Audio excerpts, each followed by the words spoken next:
വന്നോ? ഇപ്പൊ പറഞ്ഞേ ഉള്ളൂ നിങ്ങളുടെ കാര്യം. എന്തെങ്കിലും കഴിച്ചോ നിങ്ങൾ? ഞങ്ങൾ ഹോട്ടലിൽ നിന്ന് കഴിച്ചു. കല്യാണം കഴിഞ്ഞതോടെ വേണു ആളാകെ മാറി.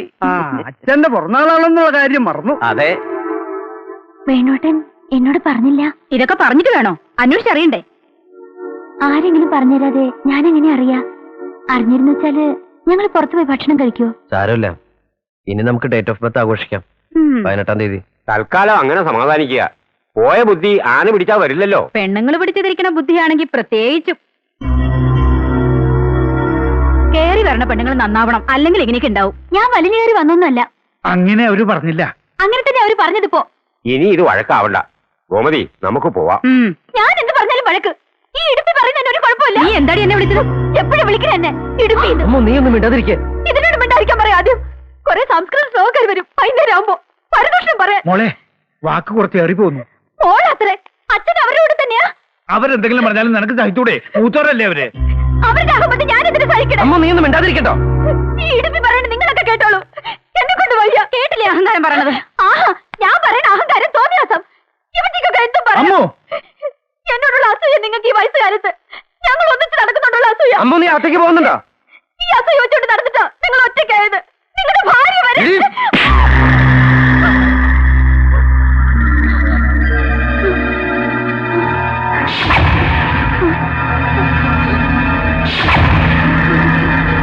എനിക്കെന്താ ആരും നന്ദ നന്ദന നന്ദ.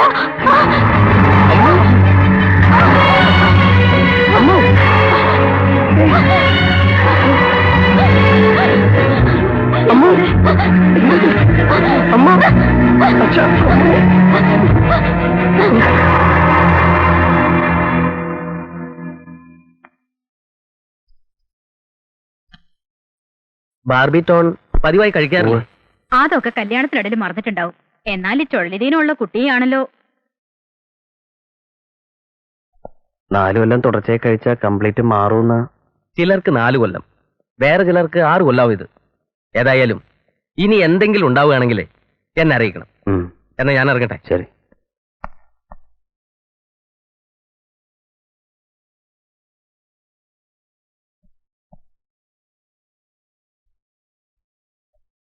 വേണു, സുഖമില്ലാത്ത കുട്ടിയാണ് അമ്മൂന്ന് നിനക്ക് നേരത്തെ അറിയായിരുന്നു അല്ലേ? എന്നോട് പറഞ്ഞില്ല. ആരോടും പറഞ്ഞിട്ടില്ല. ലോകം മുഴുവൻ അറിയിക്കേണ്ട കാര്യമല്ലേ ഇത്. എന്നാലും നിന്നെക്കൊണ്ട് സുഖമില്ലാത്ത ഒരു കുട്ടിയെ. ഇതൊരു മഹാരോഗമൊന്നുമല്ല അച്ഛാ, ക്യാൻസറോ പകർച്ചവ്യാധിയെ പോലെ. എന്നല്ല ഞാൻ പറഞ്ഞത്. വേണ്ടാന്ന് വെച്ചാ വേണ്ടാന്ന് വെക്കായിരുന്നു. ഇനി പറ്റില്ലല്ലോ. ഇപ്പോഴല്ല, നേരത്തെയും പറ്റില്ല അച്ഛാ. എനിക്ക് എന്തെങ്കിലും പറയാൻ കഴിയുന്നതിന് മുന്നേ ഇവരുടെ കാര്യം പറഞ്ഞ അച്ഛനെന്നെ നാവ് കെട്ടിട്ടല്ലോ. പെരം നിറഞ്ഞിരിക്കുന്ന പെൺകുട്ടികളുടെ. നീ എന്നെ പരിഹസിക്കുകയാണ്? അല്ല, അത്രയ്ക്ക് കുരുത്തക്കേട് ഞാൻ വാങ്ങിവെക്കില്ല. ഗൗരിയടുത്തിയുടെ ജാതകദോഷത്തെക്കുറിച്ച് ഞാനും ആലോചിച്ചു എന്ന് വെച്ചാൽ മതി. അസുഖമുള്ള കാര്യം അറിഞ്ഞപ്പോഴെങ്കിലും നീ പറഞ്ഞിരുന്നു വെച്ചാൽ. അപ്പോഴേക്കും വൈകി. കഴിഞ്ഞ കാര്യങ്ങള് ഇനി എന്തിനാച്ചാ പറയണേ? ഏടത്തി അനിയനും കൂടി ഈ വയസ്സനെ പറ്റിച്ചില്ലേ? ഇല്ലച്ചാ, കല്യാണം കഴിഞ്ഞിട്ടാണ് അമ്മോനിങ്ങനെ ഒരു അസുഖം വന്നെന്ന് വെച്ചാ നമ്മൾ ഉപേക്ഷിക്കോ അത് ചികിത്സിക്കോ? ഇതങ്ങനെയല്ലല്ലോ. ആണെന്ന് വിശ്വസിച്ചാ ഈ വിഷമൊക്കെ മാറും. ഒക്കെ ഓരോ വിശ്വാസങ്ങളല്ലേ അച്ഛാ.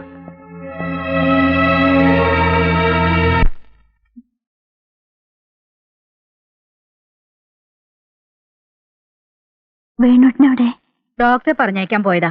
ഇപ്പൊ വരും.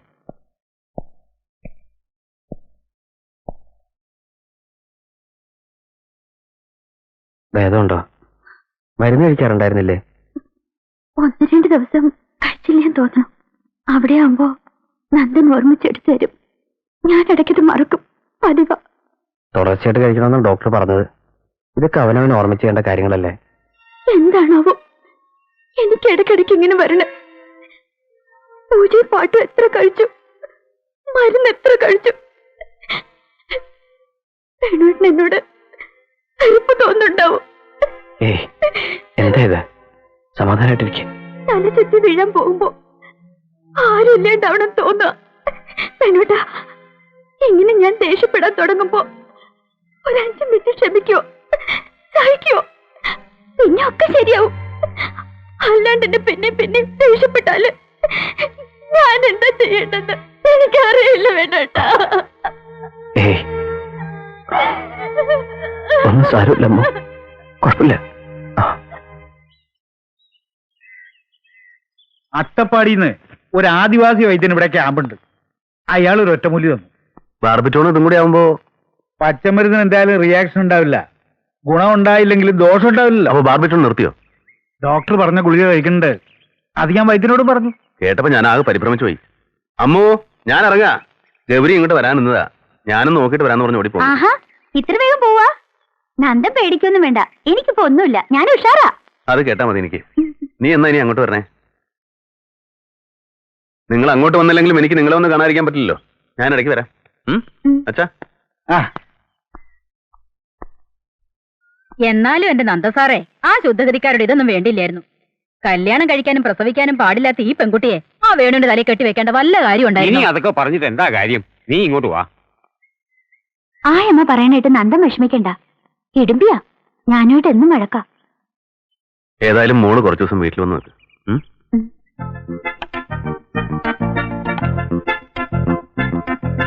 ഇങ്ങോട്ട് തരൂ, ഞാൻ അറിയാം. വേണ്ട, ഞാൻ ചെയ്തോളാം. തരൂ അച്ഛാ.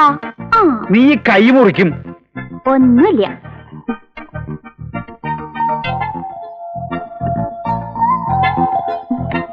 ഗുളിക കഴിച്ചായിരുന്നോ? രാത്രിയെ കഴിക്കണ്ടേ, ഇന്നലെ കഴിച്ചു. അച്ഛാ, ഞങ്ങളുടെ മുറിയുടെ മച്ചടിച്ചു വരാൻ ഒരാളെ വിളിക്കണം. അതിനെന്തിനാ ഒരാള്? നമുക്ക് തന്നെ ആയിക്കൂടെ? അയ്യോ വേണ്ട, അവിടെ നിറച്ച് പാറ്റയാ, വലുത്. ഞങ്ങളുടെ അവിടെ ഒരൊറ്റ പാറ്റയില്ല. എനിക്ക് പേടിയാ പാറ്റേ. നിനക്ക് പേടിയില്ലാത്ത എന്താ ഉള്ളത്? ഉണ്ടല്ലോ അച്ഛൻ. അമ്മൂന് ഇതൊക്കെ അറിയുവോ? കൊറേശ്ശെ. അവിടെ വെള്ളച്ചി അതൊക്കെ ചെയ്യാ. അടിച്ചു വാരലും തുടക്കലും ഒക്കെ. അടിച്ചു വാരാത്തോണ്ടാ ഇവിടെയൊക്കെ ഇത്ര പൊടി. ഇന്ന് രാവിലെ ഞാൻ തുമ്മി തോറ്റു. പൊടി തട്ടിയാ അപ്പ തുമ്മല് വരും. എന്തോ അലർജിയാ. നമുക്ക് ഇവിടെയൊക്കെ ഒന്ന് അടിച്ചു വൃത്തിയാക്കണം. അച്ഛാ, കുറച്ചു ദിവസം ഞാൻ ഞങ്ങളുടെ അവിടെ പോയി നിന്നോട്ടെ. നിങ്ങളുടെ എവിടെയോ? ഇത് പിന്നെ ആരുടെയാ? അതല്ല, അവിടെ വല്യമ്മയും വെള്ളേച്ചിയും കുട്ടിമാമയും നന്ദനെയൊക്കെ കാണാതെ എനിക്ക് എന്തോ പോലെ. അമ്മൂന് ഇവിടെ തീരെ പിടിക്കണ്ടാവില്ല അല്ലേ? ഉള്ള സൗകര്യങ്ങളുമായിട്ട് പൊരുത്തപ്പെട്ടു പോവുകയാണ് വേണ്ടത്.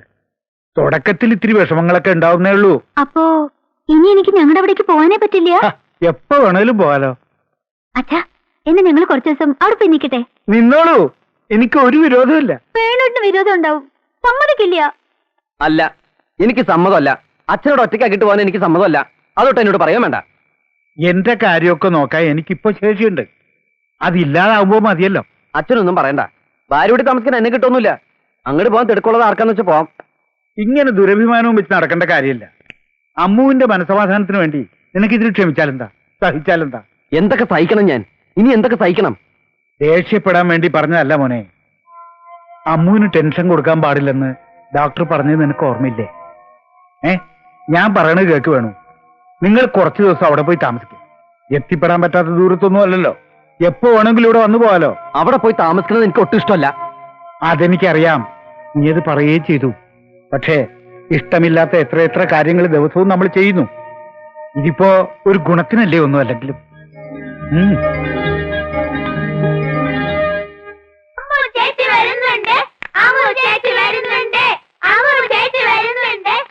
അല്ല, അവരിതുവരെ എത്തിയില്ലേ ഗൗരി? രാവിലെ പുറപ്പെട്ടപ്പോ എത്ര സമയം കഴിഞ്ഞല്ലോ. നല്ല നീലമാമ്പഴ അകത്ത് വെച്ചോളാം. അരങ്ങത്ത് വരുന്നതിന് മുമ്പുള്ള അരങ്ങേറ്റക്കാരന്റെ അവസ്ഥയാണല്ലോ ഇത്. എല്ലാം മറന്നോ? അമ്മൂന് നീലമാങ്ങ ഇഷ്ടാണെന്ന് പറഞ്ഞ് നന്ദൻ ഇന്നലെ എന്നെ കൊണ്ട് മേടിപ്പിച്ചില്ലേ 2 കിലോ. ഞാനത് മറന്നു. അനിയത്തി വരുമെന്ന് കേട്ടപ്പോ ചേട്ടന്റെ ഒരു വെപ്രാളം. വല്യമ്മേ, എന്തൊക്കെയാ കറികള്? എല്ലാം ഉണ്ട്. വന്നു കയറുമ്പോ ഇനി അതിനകത്തൊരു വഴക്കുണ്ടാക്കണ്ട. കായ്പക്ക കൊണ്ടാട്ടുണ്ടാക്കിയിട്ട് പിന്നെ വെള്ളരിക്കൊണ്ട് ഒരു പുളിശ്ശേരി. പായസം പാലട തന്നെ മതി. അതിന്റെ പിന്നെ അവൾക്കൊന്നും വേണ്ടല്ലോ. അതൊന്നും കുഞ്ഞു പ്രത്യേകം പറയണമെന്നില്ല. എനിക്ക് വല്യമ്മക്കെല്ലാം മനപ്പാടാ. ആ ഗൗരി, അമ്മുവിന്റെ മുറി ഒന്ന് ശ്രദ്ധിച്ചോളാം. കട്ടിലിൽ വെളുത്ത വരി വിരിച്ചാൽ മതി. അവളുടെ കാര്യങ്ങളൊന്നും നമ്മൾ ശ്രദ്ധിച്ചില്ലാന്ന് വേണ്ട. ആ, അത് ചോദിച്ചല്ലോ. വേണുവിന് പ്രത്യേകിച്ച് ഇഷ്ടങ്ങൾ വല്ലതും ഉണ്ടോ? അമ്മുവിന്റെ കാര്യത്തിനടക്കം അവന്റെ കാര്യങ്ങളൊക്കെ മറന്നു. എല്ലാ കൂട്ടത്തിലും കൂടുന്ന സ്വഭാവം അവന്റെ. പ്രത്യേകിച്ച് ഇല്ല, അങ്ങനെയൊന്നും. ആ, അങ്ങനെ ആൺകുട്ടികൾ.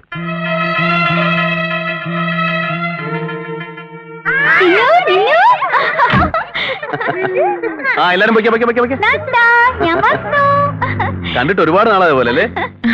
വന്ന് നിനക്കൊരു സാധനമായി വെച്ചിട്ടുണ്ട്. വാ. വാ ഇങ്ങോട്ടാ, ഞാൻ അകത്തോണ്ടേ വെക്കാം. വല്യമ്മേ, മോളെ പുള്ളിപ്പോ പെറ്റൂല്ലേ വെളുത്തി?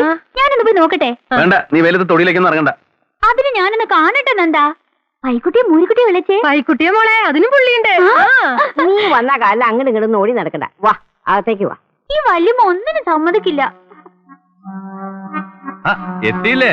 ഹെ, എന്താ അങ്ങനെ വന്ന കാലം നിക്കണേ? ദക്ഷയാഗത്തിന് ചെന്ന നന്ദികേശ്വരനെ പോലെ ഇരിക്കാ. ഇവനത് ഭവിക്കണം, ഇന്ന കാലം വരണമെന്നൊക്കെ നമ്മളെ ചില ആണുങ്ങളുടെ മണ്ടയിൽ പണ്ടേ എഴുതി വെച്ചിട്ടേ മാറ്റാമായോ അത്. ഭാര്യാഗ്രഹേ പരമസുഖം 10 ദിവസം എന്നാണല്ലോ. അനുഭവിച്ചാണ് ഞാനും.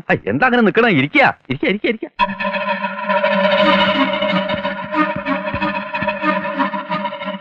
ആഹാ, നീ ഇവിടെ തന്നെ നിക്ക. വാ,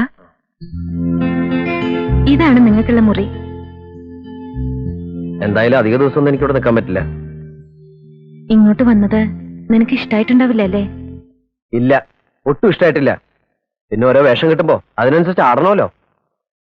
വേണം, ജീവിതത്തിൽ ചിലതൊക്കെ സഹിക്കേണ്ടി വരുമെന്ന് വേണുവിന് അറിയാലോ. എല്ലാരും പറയണത് ഇത് തന്നെയാ, സഹിക്കുക, ക്ഷമിക്കുക. എത്രത്തോളം ആണായി അഭിമാനത്തോടെ ജീവിക്കണമെന്നായിരുന്നല്ലോ മുമ്പ് ഗൗരവടുത്തി പറഞ്ഞിരുന്നത്. ഇപ്പൊ അത് തന്നെയാണ് പറയുന്നത് ഗൗരവടുത്തി. നീ വേണ്ടത്ര ശ്രദ്ധിക്കാത്തോണ്ടാ അമ്മൂന് വീണ്ടും അസുഖം വന്നെന്ന് നന്ദേട്ടൻ പറയണേ. ശരി, അതിന്റെ കുറ്റം എനിക്കിരിക്കട്ടെ. എല്ലാ കുറ്റം കെട്ടിവെക്കാൻ ഇവിടെ ഒരു ശിരസുണ്ടല്ലോ. അന്ന് ഉച്ചയ്ക്ക് അവൾ എന്തൊക്കെയാ വീട്ടിൽ കിടന്ന് കാട്ടിക്കൂട്ടിയെന്ന് ഗൗരവടുത്തിക്ക് അറിയോ? വീട്ടിൽ ഒന്നേരം മുഴുവൻ അപമാനിച്ചത്. പോട്ടെ, നമ്മുടെ അച്ഛനും അമ്മയും എന്തൊക്കെയായാലും നിനക്ക് ഇത്തിരി ക്ഷമിക്കായിരുന്നു. അത്രയൊക്കെ ക്ഷമ എനിക്കുള്ളതെന്ന് വെച്ചോളൂ. ശാപം കിട്ടിയ ജന്മവും ഈ വേണുവിന്റെ. ജനിച്ചപ്പോ തന്നെ അമ്മ പോയി. സ്നേഹിച്ച പെണ്ണ്. വേണ്ട, എന്തിനാ അതൊക്കെ ഇപ്പൊ ഇവിടെ പറയണേ? ദാ ഇപ്പൊ നോക്കി വളർത്തി അച്ഛനെ ഒറ്റയ്ക്കാക്കിട്ട് പോന്നിരിക്കുന്നു. ഇനി അങ്ങനെ വല്ല വൃദ്ധസദനത്തിലും കൊണ്ടാക്കാൻ പറയോ നിങ്ങളുടെ നന്ദേട്ടൻ? അതിന് യോഗം ഉണ്ടാവും ഈ വേണുവിന്. വിധിയുമായി അഡ്ജസ്റ്റ് ചെയ്യാൻ പഠിക്കണം നമ്മള്. വിനയം കൊണ്ട് ഒരു അബദ്ധം ഉണ്ടാവില്ല. ഭാര്യ വീട്ടിൽ താമസിക്കുന്നത് അത്ര അപമാനമൊന്നും അല്ല വേണു എന്ന് ഗൗരിയടുത്തേക്ക് തോന്നുന്നു. ഇപ്പൊ തോന്നുന്നു. എല്ലാവർക്കും തന്നെ തോന്നുമായിരിക്കും സ്വന്തം കാര്യം വരുമ്പോ. വേണു, എന്താ നീ പറഞ്ഞത്? സ്വന്തം കാര്യമെന്നോ? ആരുടെ സ്വന്തം കാര്യം? എന്റെയോ? നോക്ക്, എല്ലാം വേണ്ടെന്ന് വെക്കാൻ ഒരുങ്ങി വിളഞ്ഞ നിനക്ക് വേണ്ടി. വേണോട്ടാ, അത് ശരി, ഇവിടെ നിൽക്കണോ? ഗന്ധർവൻകാവില് വിളക്ക് വെക്കാറായി. ഇന്ന് പൂജയുള്ള ദിവസല്ലേ? ഞാൻ വരുന്നെന്ന് കേട്ടിട്ട് നേരത്തെ എന്നെ എല്ലാം ഏർപ്പാട് ചെയ്തിരിക്കുന്നു നന്ദൻ. വരൂ വേണോട്ടാ, വരാൻ.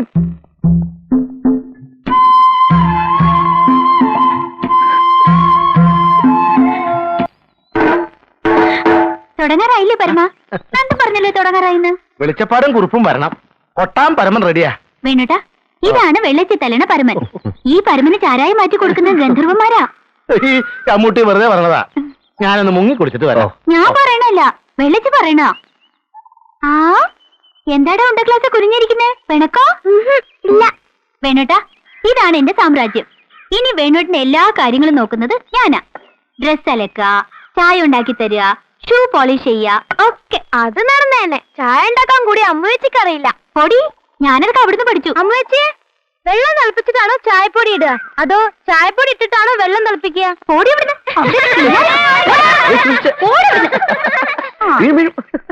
ആഹാ, വേണോട്ട് കളിയാക്കിച്ചിരിക്കുക.